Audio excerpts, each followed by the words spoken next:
Do you really gotta do a 3-4 hour long Sabbath day study about evil acts of rape? I mean, to me, that's like doing a Bible study about why sticking your hand in the fireplace while it's burning hot 1500 degrees Fahrenheit is a no-no. Hey y'all, we gonna do a Bible study why you should be doing this right here, banging your head on your phone screen like you lost your... I mean, is a 4-hour long study on that really needed? For those of you that follow me who don't know what the heck I'm talking about the Hebrew Israelite camp, IUIC, and their bishop pastor, Nathanyel. He basically did a 4-hour long Bible study about the different various evil forms of rape going around in the world. Like that's a teaching. And he got a lot of negative exposure when somebody took a little 14-second clip out of his 4-hour long study and used that to blast him, making it seem like he was for corrective rape. Corrective rape basically meaning that if you're a lesbian woman or a gay man, that you need somebody that's straight. Like, if you're a lesbian, you need a bunch of men to rape you so that all that introduction of testosterone will finally correct your nature back to being straight again. I'll admit, man, when I saw the clip, bruh, I was prepared to flame them back to the Stone Age, man, like an atomic bomb, bruh. I was about to go off. But you know, something told me, man, that I should, you know, do a little bit of research. Instead of taking a little 14-second clip, which looks very obviously incriminating. Corrective rape is if you're a lesbian, the men of the city, some of the men will rape you to correct the nature within you to make it go back to the masculine that you're supposed to desire. That's what they call corrective rape. But they need to come in America, fix America. I mean, the guy, for crying out loud, after Nathanyel gives his definition of what corrective rape is, one of his boys on the side turns around and says, well, that needs to come to America. I mean, that looks very bad, man. Like, but I said, no, let me just do what the scripture said and hear the whole matter of the subject. He goes on like 50 to 60 seconds later, say, hey, y'all, for the record, we do not condone corrective rape or any type of rape for that matter. Now, I'm not saying we justify corrective rape because I know somebody in here, oh, they justify, we ain't advocating any kind of rape. Go ahead. And when I saw that, man, I was like, you know what, man? There is a major problem with our people, man. On both sides. The person that took that clip, you have zero integrity.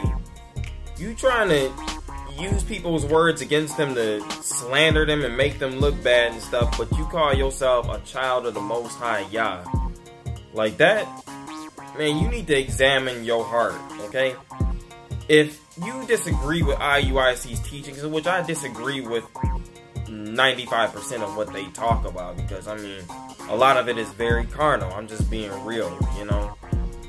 But if you don't like a certain camp or a certain person, you don't agree with them, don't take their words and twist them and omit certain very important details conveniently to basically paint a bad picture of that person. So it will cause you to look like an unreliable source when the truth actually does finally come out. You know, I seen that little 14-second clip circulating all over my timeline on Instagram and Facebook.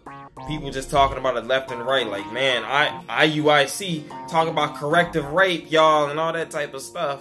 And I'm like, yo, what are they talking about, man? I saw the clip, dog, and it looked really bad, but I didn't realize that that was a small clip taken out of a 4-hour long study. And just like I didn't realize that there are hundreds of people out there right now who saw that clip and they just think that IUIC condones corrective rape. If you're trying to straighten a lesbian out, you need to straighten her out with this. You know, I wish our people would just stick to what was actually said. And if something bad gets said, expose what was actually said that was truly bad. Within context, man. It's not trying to slander people outside of context. Because it takes zero integrity to be able to stoop that low. But now I gotta talk to you, Bishop Nathanyel. And you know, like I said earlier when I started this video off, like, do you really gotta do a 4-hour-long Bible study on the Sabbath day talking about different evil forms of rape?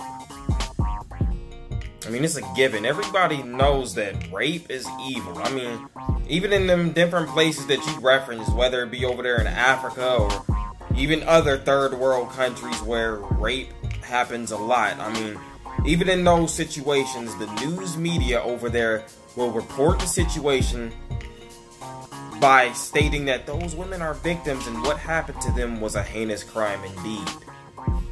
So like I said, everybody in the world knows that rape is bad. I mean, you don't really gotta talk about that for 4 hours.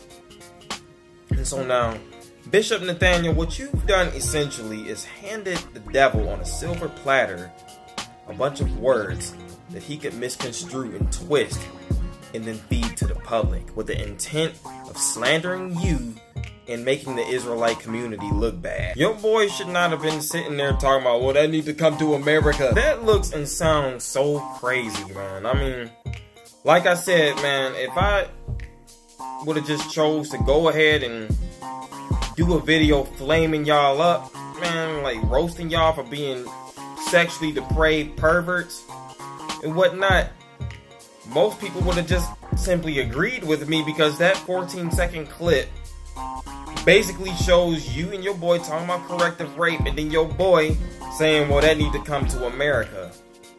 That doesn't look good. I remember a few years ago when I was first starting to become vocal on YouTube and whatnot, right?